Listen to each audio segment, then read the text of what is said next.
Class 12 का पहला chapter है सॉल्यूशन।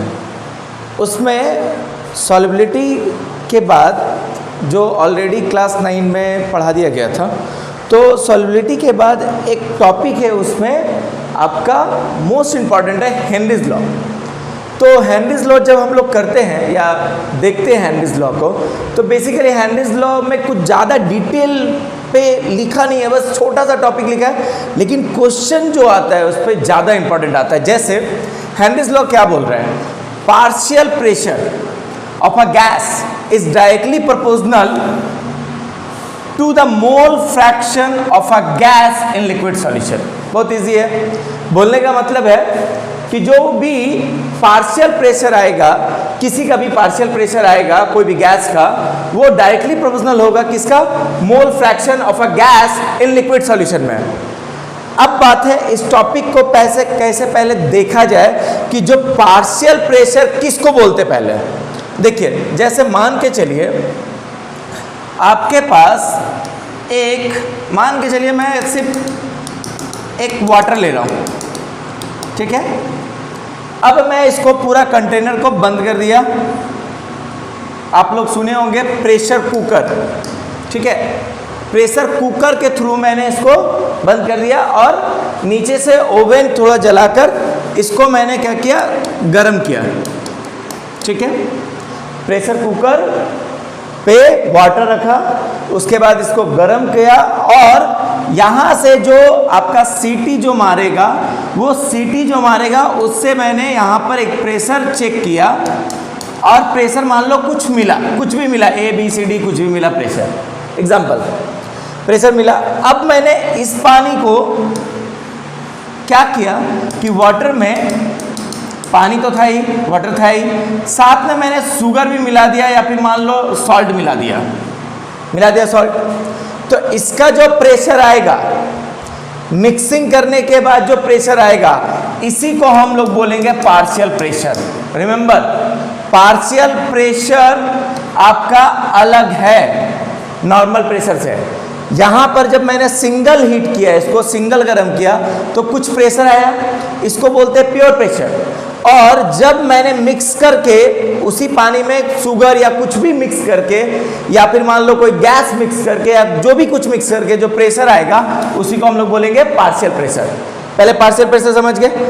अब देखिए पार्शियल प्रेशर, तो यहाँ पर हेनरीज लॉ क्या बोलता है, पार्शियल प्रेशर। अब समझ में आया partial pressure of a gas क्या है, इज डायरेक्टली प्रोपोर्शनल। वो डायरेक्टली प्रोपोर्शनल होगा किसका, मोल फ्रैक्शन। मींस मोल फ्रैक्शन क्या होता है, एक्चुअली कोई भी चीज टूटता है, मान लो पानी में डालने के बाद ब्रेक डाउन होता है या कुछ भी टूटता है, टूटने के बाद जो भी कुछ आएगा वो पार्शियल प्रेशर जो होगा उस मोल फ्रैक्शन का क्या होगा, डायरेक्टली प्रोपोर्शनल होगा, ठीक है बात। अब देखिए इससे जो रिलेटेड आपका फॉर्मूला बनता है, क्या बनता है, यहाँ पे partial pressure is directly proportional to mole fraction of a gas. Mole fraction of a gas, याद रखना पार्शियल प्रेशर किसको बोला मैंने, तो partial pressure is directly proportional to mole fraction of a gas. अभी देखिए partial pressure of a gas, यहाँ पर इज इक्वल टू बनाया, तो एक कांस्टेंट आता है, वो कांस्टेंट को हम लोग बोलते हैं हेनरीज कांस्टेंट। क्या बोलते हैं उसको, हेनरीज कांस्टेंट।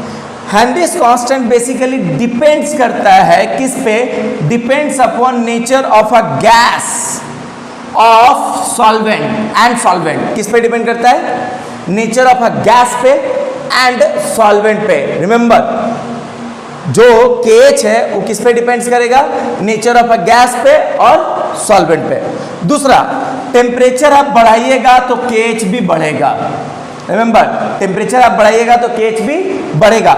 लेकिन इन सब के अलावा एक मोस्ट इंपॉर्टेंट टॉपिक छूट जाता है जो नीट जेईई में क्वेश्चन में पूछा जाता है। छोटा सा क्वेश्चन, क्या कि जो क्वेश्चन पूछेगा ये बता रहा हूं, पहले एक टॉपिक देख लो, the solubility of a gas is inversely proportional to क्या, Henry's constant. The solubility of a gas is inversely proportional to Henry's constant. याद रहेगा, मींस सॉल्युबिलिटी ऑफ गैस जितना ज्यादा, हेनरीज कांस्टेंट उतना कम। ये इसका उल्टा ही बोल सकते हो कि हेनरीज कांस्टेंट जितना ज्यादा, सॉल्युबिलिटी ऑफ अ गैस उतना कम। मीन्स दोनों एक दूसरे का रेसिप्रोकल है, दोनों एक दूसरे का रेसिप्रोकल है, याद रखिएगा। जैसे एक क्वेश्चन है, मान के चलिए एक गैस है ए, एक गैस है बी, ठीक है। Gas A is more soluble in water than gas B. बोलने का मतलब है कि गैस ए जो है वो ज्यादा सॉल्युबल है गैस बी से, गैस ए जो है वो ज्यादा सॉल्युबल है गैस बी से। तो बोल रहा है कि केएच किसका ज्यादा होगा, तो ऑटोमेटिक मैंने अभी आपको जस्ट पहले पढ़ाया कि सॉल्युबिलिटी जितना ज्यादा उसका केएच उतना कम। तो ऑटोमेटिक बताइए यहां पर कि गैस ए का सॉल्युबिलिटी ज्यादा है तो केएच क्या होगा, उसका कम होगा। तो तुमसे क्वेश्चन क्या पूछा है कि हायर केएच किसका होगा, तो ऑटोमेटिक किसका आंसर आ जाएगा, गैस बी का केएच वैल्यू ज्यादा आ जाएगा, क्योंकि इसका सॉल्युबिलिटी कम है ए से। ए से सॉल्युबिलिटी कम है गैस बी का, इसी वजह से उसका केएच क्या है, ज्यादा है। याद रखिएगा ये टॉपिक, ये वाला line, the solubility of a gas is inversely proportional to Henry's constant, ठीक है। तो हेनरीज कांस्टेंट जितना ज्यादा सॉल्युबिलिटी ऑफ अ गैस उतना कम, इसीलिए gas A is more soluble in water than gas B. Question क्या बोला कि गैस ए जो है वो ज्यादा सॉल्युबल है गैस बी से, सॉल्युबिलिटी ए का ज्यादा हुआ तो हेनरीज कांस्टेंट ऑटोमेटिक ए का कम और बी का ज्यादा होगा, ठीक। अब देखिए दूसरा क्वेश्चन, हेनरीज लॉ का ऑलरेडी हम लोग देख चुके हैं, या अभी पीछे मैंने हम लोग पढ़े हैं कि हेनरीज लॉ क्या है। एक्चुअली हेनरीज लॉ पे बेस करके हम लोग कॉन्सेप्ट तो जान लेते हैं कि ऐसे मतलब होगा, ऐसे होगा, लेकिन जब न्यूमेरिकल आता है ना तो कुछ कुछ कंफ्यूजिंग सवाल क्रिएट हो जाता है। अब जैसे कुछ कुछ क्वेश्चन है जो हेनरीज लॉ का एप्लीकेशन पे काम ही नहीं करेगा। जैसे हेनरीज लॉ क्या बोलता है, simply partial pressure is directly proportional to mole fraction. क्या इसी पे न्यूमेरिकल बन जाता है? नहीं, बिल्कुल नहीं। सिर्फ partial pressure is directly proportional to mole fraction पे न्यूमेरिकल नहीं बनता है। जैसे आईआईटी का एक क्वेश्चन है, बहुत फेमस है 2009 का, इसमें देखोगे तो खाली पार्शियल प्रेशर लगा के क्वेश्चन बन जाएगा, ऐसा नहीं है। तो हम लोग क्या करेंगे, कुछ कुछ चीज़ों को पहले क्लियरली जान लेंगे कि कहाँ पे क्या चीज़ हो सकता है। जैसे कुछ कुछ वेराइटी ऑफ क्वेश्चंस, जैसे कुछ कुछ हेनरीज लॉ का एप्लीकेशन जो इनसाइड होता है, सिर्फ हेनरीज लॉ से काम नहीं होगा। हेनरीज लॉ क्या बोला कि partial pressure is directly proportional to its mole fraction, इतना ही बोला। सिर्फ इतना ही नहीं है, उसके अंदर आप डीप में जाइएगा तो बहुत कुछ इंटरनली सवाल है जो कि आपको हम दिखाते एक एक करके। सबसे पहला जो बेसिक सवाल है, calculate the solubility of CO2 in water at 25 degree Celsius, या फिर इसको बोल सकते हो आप around 298 kelvin, clear, under 760 mm of Hg। Means pressure दे दिया है 760 mm ऑफ Hg। आपसे क्या पूछा, सॉल्युबिलिटी, किसका वैल्यू दिया, KH का। अब मुझे बताइए हेनरीज लॉ का जो फॉर्मूला है वो क्या है, partial pressure of a gas is equal to Henry's constant into mole fraction of a gas. अब बताइए, तो यहां तो कोई सॉल्युबिलिटी का मैटर ही नहीं लिखा है, तब आप कैसे करोगे, क्वेश्चन का ट्रिक पकड़ो।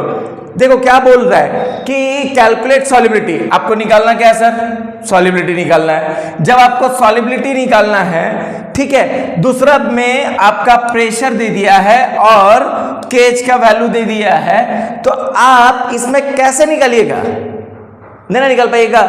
तो सुनिए, हेनरीज के अंदर एक ट्रिक है, हेनरीज के अंदर एक जवाब है, क्या कि आपका सॉल्युबिलिटी जो होगा वो सॉल्युबिलिटी इसका डायरेक्टली प्रोपोर्शनल होगा। मतलब सॉल्युबिलिटी बोलने डायरेक्टली प्रोपोर्शनल नहीं बोल सकते, सॉल्युबिलिटी बोलने का मतलब है कि आपका मोल फ्रैक्शन, सॉल्युबिलिटी बोलने का मतलब क्या है, मोल फ्रैक्शन। यानी आपसे सॉल्युबिलिटी पूछा है, इसका मतलब है कि मोल फ्रैक्शन पूछा है। इसीलिए हम लोग क्या करेंगे, जो पार्शियल प्रेशर है वो बैठा लेंगे 760 इज इक्वल टू केएच का value 1.25 into 10 to the power 6 into, अब यहां पर क्या लिख देंगे इसको, यहां पर एक मोल फ्रैक्शन के जगह हम लोग लिख देंगे यहां पे सॉल्युबिलिटी। क्लियर हुआ बात? बोलने का मतलब यह है कि जो पार्शियल प्रेशर या फिर जो मोल फ्रैक्शन है, सिंपल सा एक बात याद रखिए, सिंपल सा, कि हेनरिस क्या बोला, हेनरिस बोला कि partial pressure is directly proportional to mole fraction. क्या इसी से न्यूमेरिकल हो सकता है? आंसर है नहीं। उसके अंदर में, बार बार समझिए, उसके अंदर में ना बहुत कुछ इनसाइड ऐसा चीज है जो कि नहीं बताया जाता है, जो कि नहीं मेंशन है, बात समझिए, जो कि नहीं बताया जाता है। तो हम लोग के पास अगर जब क्वेश्चन आ जाता है तो हम लोग सोचते कैसे बनेगा। तो यहां पर भी देखिए वैसे ही एक क्वेश्चन में लिया गया है, calculate the solubility of CO2 in water at 25 degree Celsius under 760 mm of Hg। KH का वैल्यू दे दिया है। अब एक बात बताइए, इस क्वेश्चन में तो कहीं मोल फ्रैक्शन नहीं पूछा, प्रेशर दिया है, केएच का वैल्यू दिया है, सॉल्युबिलिटी कैसे निकालिएगा? तो यही आपका जो मोल फ्रैक्शन है वही बनेगा आपका सॉल्युबिलिटी। याद रखना, जो आपका ये मोल फ्रैक्शन था वही आपका बनेगा सॉल्युबिलिटी। अब यहां पर 760, इसके नीचे ये वैल्यू को लिए 1.25 into 10 to the power 6 is equal to solubility. Clear हो गया बात क्लियर हो गया? बहुत सिंपल सा है, ठीक है। तो कंफ्यूज नहीं होना है, कंफ्यूज बिल्कुल नहीं होना है, क्योंकि partial pressure is equal to क्या होता है? KH means Henry's constant into mole fraction. तो यहां पर partial pressure is equal to KH Henry's constant into क्या होगा? सॉल्युबिलिटी। एक ही टोन है दोनों का, याद रहेगा।